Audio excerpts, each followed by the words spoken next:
Hello parents, this is Señora Melendres speaking. I am your son or daughter's Spanish teacher. This is Spanish 2. I also teach AP Spanish language, of course. This is my email address if you have any questions at the end of the presentation. You are more than welcome to email me to ask me for any clarifications. Now to begin, we do have the syllabus, which is also available via Google Classroom. If you want access yourself onto Google Classroom, you will have to email me just to make sure I invite you. I think you do need a special invitation from me, which I do not mind doing, so that you can keep track of what assignments your son or daughter has or has not turned in. Now, as far as the syllabus goes, of course it has a course description, course objectives, the materials needed, class participation, homework, classwork, my grading criteria, class expectations, which of course are, and it just boils down to respect. I do expect students to just keep phones put away and AirPods put away, headphones, anything that will keep them distracted. My grading, of course, consists of half in the assessments category and half from the assignments category, so 50-50. Now, assessments include vocabulary and grammar quizzes, as well as unit tests, projects, and oral tests, because of course it is a language class, so they do have to practice the target language. Assignments include cuaderno checks or notebook checks, grammar practice, oral practice, and in-class review games, which we do a couple of, including one that we call Loteria.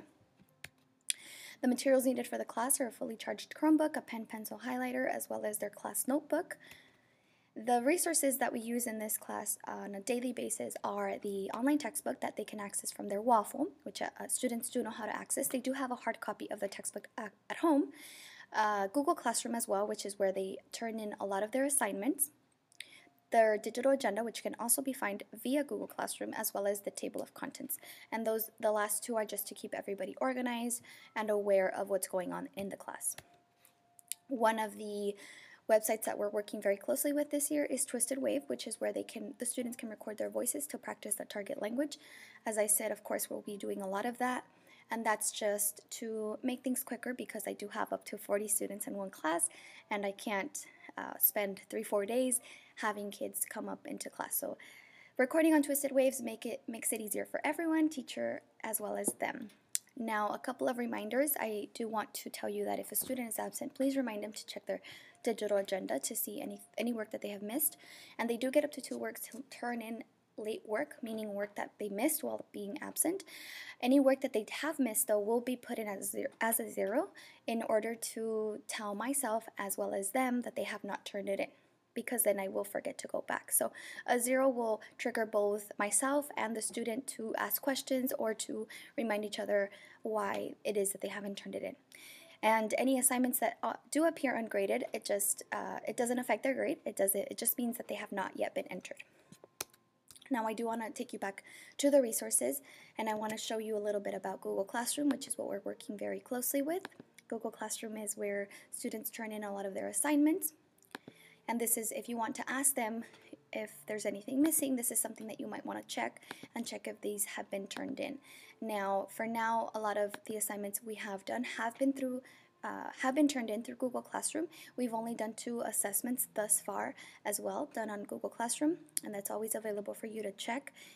Of course, if you want an invitation, do not hesitate to email me. But one thing I wanted to show you is the digital agenda, which they can find via Google Classroom. So in any case, if any student is ever absent, this is where they need to go, the digital agenda, and click on the day they were absent. So let's take, for example, Friday, August 27th, and let's go directly to that date, where we'll find the agenda, the homework, the warm-up, everything in detail.